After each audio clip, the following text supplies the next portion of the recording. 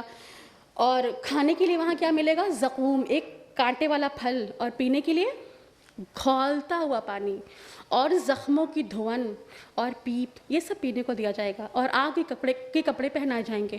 اور طرح طرح کا عذاب ہوگا جہنم میں. جو غیبت کرنے والے ہیں، لوگوں پر عیب لگانے والے ہیں، ان کے پہلوؤں کا گوشت کاٹ کاٹ کر ان کو کھلایا جا رہا ہوگا. اور جو دوسروں کو تو نصیحت کرے لیکن خود عمل نہ کرے، اس کے ہونٹ آگ کی قینچیوں سے کاٹے جا رہے ہوں گے. اور جو غیبت کرتا ہوگا اس کے ناخن تانبے کے ہوں گے، تانبے کے، اور وہ اپنے سینے کو اور اپنے چہرے کو کھرچ رہا ہوگا.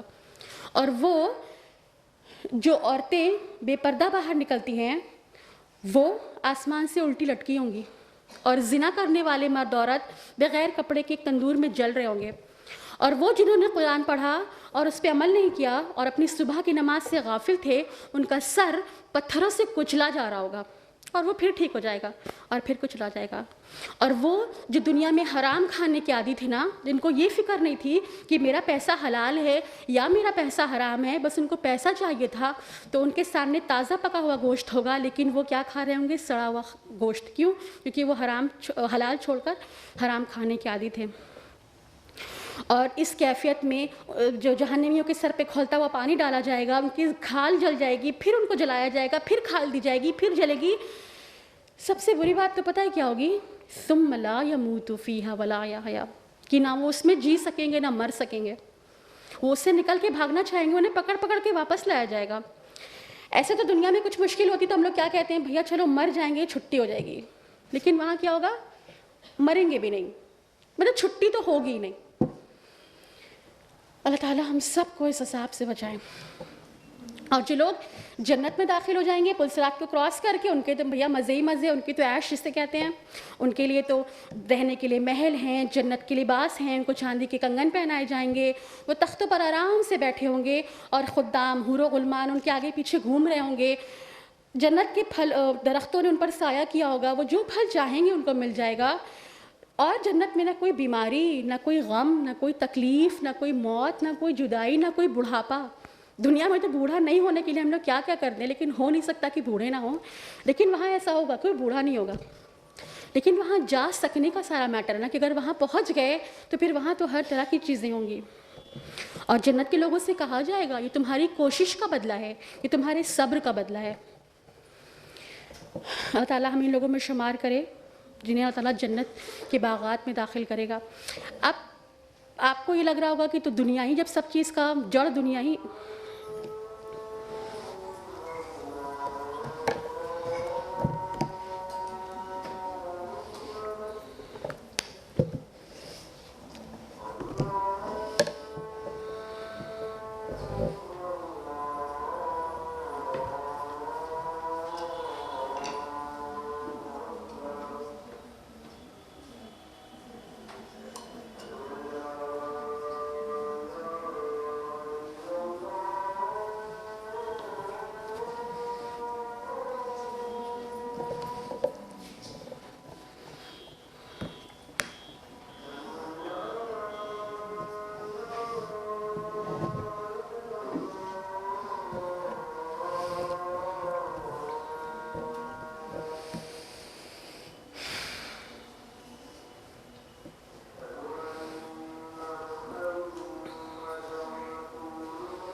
تو جنت کا ڈسکرپشن چل رہا تھا نا کہ جنت کی میں اللہ تعالیٰ کیا فرمائے گا کہ لہم فیہا ما یشاؤون ولدینا مزید، کہ اس جنت میں ان کو وہ ملے گا جو کچھ وہ چاہیں گے، ان کو سب کچھ ملے گا اور اس سے بہت زیادہ ملے گا، کیونکہ جنت کے بارے میں ہمیں صرف اتنا بتایا گیا ہے جو ہماری سمجھ میں آ سکتا ہے، اور وہاں پتہ نہیں ایسے کون کون سے نعمتیں، کون کون سے ریوارڈز ہوں گے جو ہمیں پتہ بھی نہیں ہے، وہ تو خیر اللہ ہی جانتا ہے۔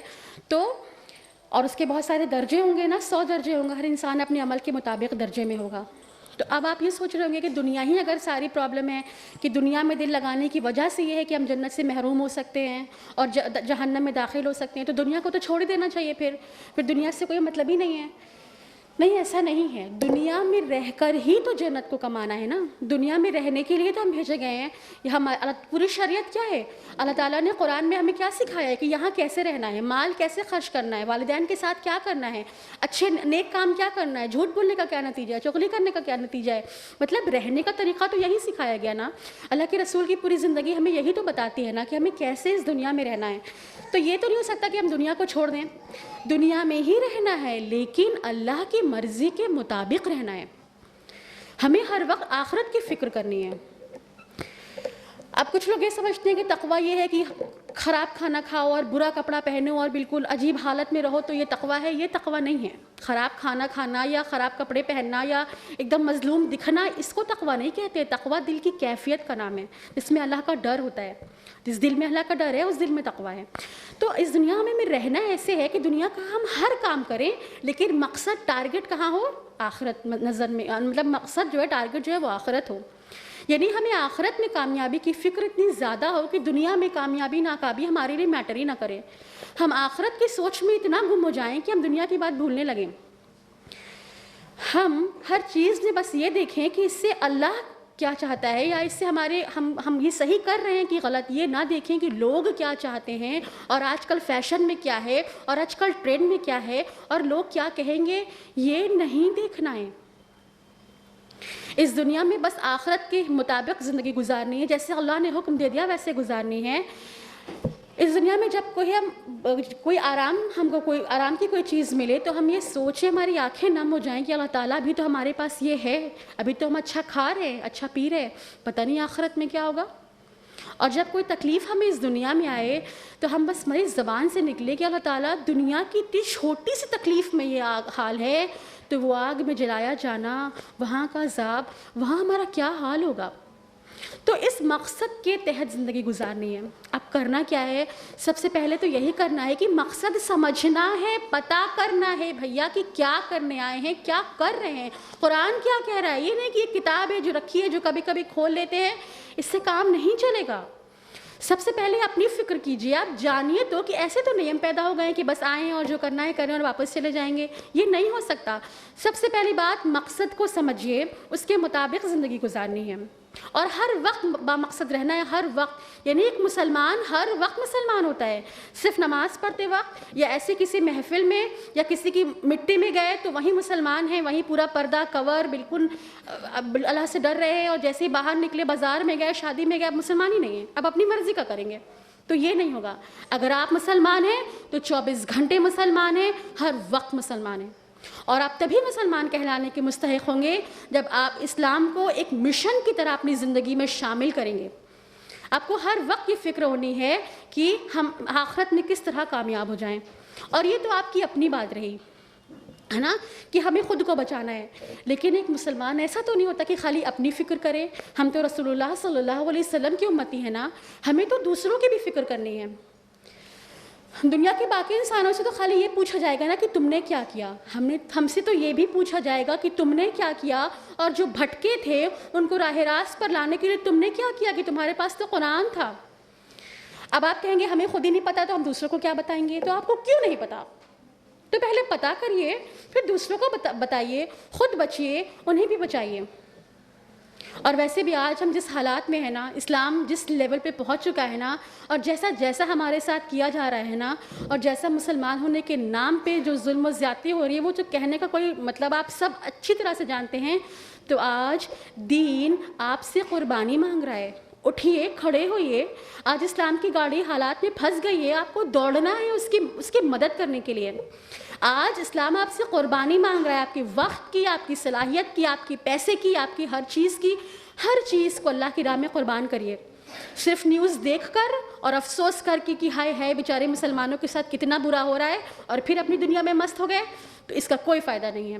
کچھ نہ کچھ تو آپ کو کرنا ہی پڑے گا. چاہے اپنا وقت دیجیے، چاہے اپنی صلاحیت دیجیے، چاہے اپنا پیسہ دیجیے، چاہے کچھ بھی کریے. ہم تو جنت میں جانا چاہتے ہیں نا، مسلمان ہیں، جنت میں جائیں گے تو ایسے ہی چلے جائیں گے جنت میں. ایک بڑی مسلمانوں کی آبادی رو رہی ہوگی، پریشان ہوگی، بھوکی ہوگی، ظلم و زیادتی سہ رہی ہوگی، ہم اپنی زندگی میں مست ہوں گے اور ہم جنت میں چلے جائیں گے بغیر کسی قربانی کے. اگر ہمیں جنت میں جانا ہے تو ہمیں پتہ ہونا چاہیے کہ جنت میں کون لوگ جائیں گے. پتہ کریے اس کو.